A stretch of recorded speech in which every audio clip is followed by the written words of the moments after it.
Sahihin magani wanda ke ƙara girman cikin ƙanƙanin lokaci. Ku biyo mu a cikin wannan bidiyo domin jin zazzafan sahihin maganin da muka zo muku da shi.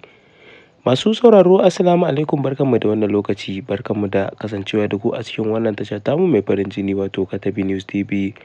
Tashar da take kawo muku zafafan labarai da ma al'amuran yau da kullum. Kada dai ku manta, idan shi ne wannan farkon shigowarku, ku danna mana subscribe sannan ku danna alamar ƙararrawar sanarwa domin sanar da ku da zarar mun ɗora sababbin shirye-shiryenmu. Masu sauraro, a yau mun zo muku da sahihin magani wanda zai amfani mata 'yan kwalisa da kuma matan aure da ma 'yan mata baki ɗaya, wanda yake ƙara girman a cikin ƙanƙanin lokaci. Ina 'yan mata da zaurawa da kuma matan aure, ku gyara zama domin jin zazzafan magani wanda zai matuƙar taimaka muku a rayuwa. Wannan magani malamai da dama sun yi ittifaƙi akan sahihancinsa, sannan kuma masana lafiya na magungunan gargajiya da kuma magungunan zamani su ma sun yi ittifaƙi akan yanayin ƙarfin wannan magani da kuma sahihancin amfani da shi. Wannan magani ba abubuwa ne masu wahala da ake haɗawa da shi ba.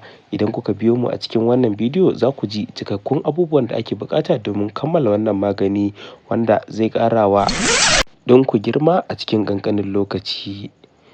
Abubuwan da ake buƙata ba wasu abubuwa ne baki ba, abubuwa ne da suka kasance na amfanin yau da kullum. Kawai dai kamar yadda Hausawa suke cewa magani a gonar yaro, ba a san ya za a sarrafa su a yi amfani da su ba. Sai gashi kuma mun zo muku da shi a wannan bidiyo. Abubuwan da ake buƙata su ne kamar haka. Na farko, ana buƙatan kanamfari wanda aka sani dai. Kanamfari za a kawo shi ne dakakke ko kuma mai guda-guda. Idan mai guda-guda ne za ka daka shi ya yi luƙus. Idan aka daka shi sai a zuba shi a mazubi.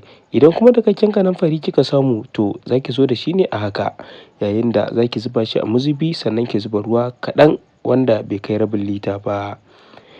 Idan kuka zuba ruwa za ki ta juya shi ne tsawon minti 5. Idan kika juya shi tsawon minti 5, daga bisani sai ki nemo zuma. Zuma dai wadda aka sani, sai a nemo zuma kyakkyawa wadda za a zuba a cikin wannan ruwa da kanamfari yake ciki. Idan kika zuba kika ci gaba da juyawa, za ki nemo citta. Citta ana buƙatar ɗanya. Idan ɗanya ba ta samu ba sai a nemo busasshiyar citta. Idan kika daka ta sai ki zuba ta a cikin wannan, kina haɗawa. Kin ga ya zama citta da kanamfari da kuma zuma. Idan kika ci gaba da juyawa ya ɗauki tsawon lokaci, to sai ki ɗauko shi ki sa shi a mazubi sai ki rufe. Idan kika bar shi minti 30, daga bisani sai ki ɗauko, ki dinga yin cokali 1 zuwa 2 a kowane lokaci. Da safe ki cokali 1 zuwa 2, da rana ki cokali 1 zuwa 2, da daddare haka.